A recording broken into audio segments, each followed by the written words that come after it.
चंदन सा बदन, चंचल चितवन, धीरे से तेरा ये मुस्काना, मुझे दोष ना देना जग वालों, हो जाऊं अगर मैं दीवाना।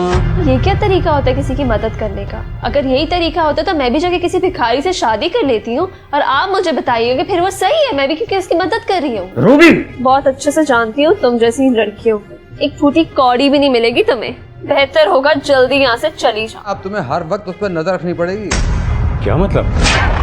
कहता था ना कर एतबार। देखिए ड्रामा सीरीज तमाशा किस्मत का हर इतवार दोपहर 2:30 पर सिर्फ प्ले एंटरटेनमेंट पर।